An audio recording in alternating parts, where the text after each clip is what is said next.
Hello, for today's video lecture we're going to be talking about dependent motion.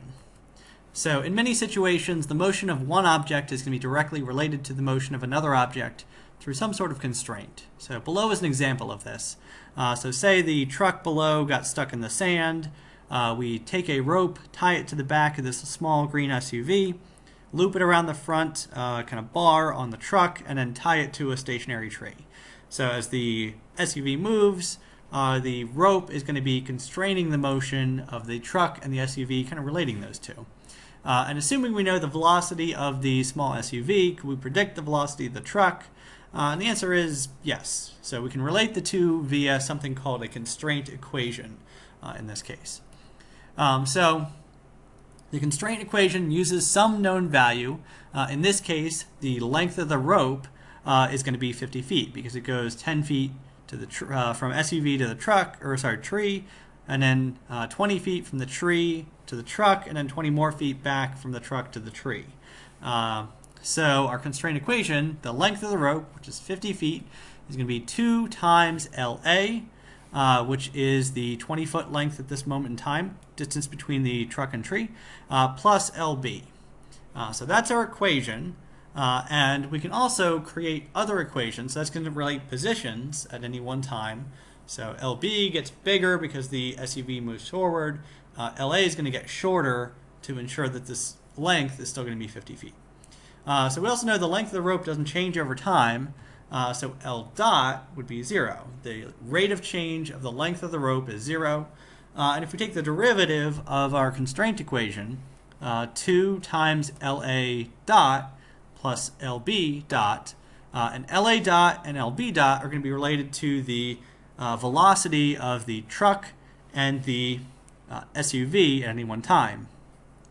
So since this is 0, we can relate, so LB would just be the velocity of the SUV. LA is going to be the kind of negative of the velocity of the truck. Because as the LA gets shorter, the truck is going to be moving forward. We can take the derivative one more time to relate the acceleration of the SUV and the acceleration of the truck. So all three of these, this is a position constraint equation, and these two over here are velocity and acceleration constraint equations. So each of those constraint equations is going to relate the velocity of the SUV and the velocity of the truck in this case. All right, so say we've got a 2D problem. So that was basically a 1D problem because the truck and the SUV were moving along a single dimension. But say I've got a person holding a rope.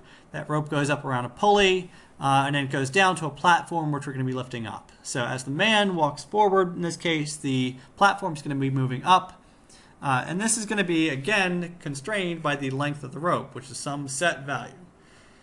So in this case, what will be the length of the rope in terms of x and y? That's going to be our equation. And so say the length of the rope in this case is 40 meters.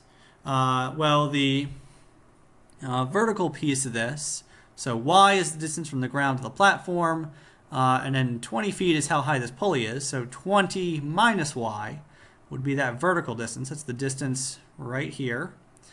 And then for this diagonal right here, if I want to relate that to x, well, it's going to be a right triangle. So I'm going to have a triangle. It's going to go from the man back here up to the pulley, and then that's the hypotenuse of the triangle there.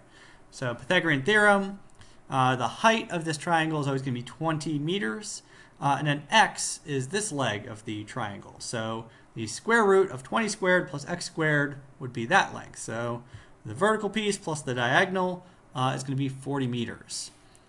So after finding the length constraint equation, or the position constraint equation, we can take the derivative of that. So the length of the rope is again going to be the L dot. The length of the rope is not changing over time.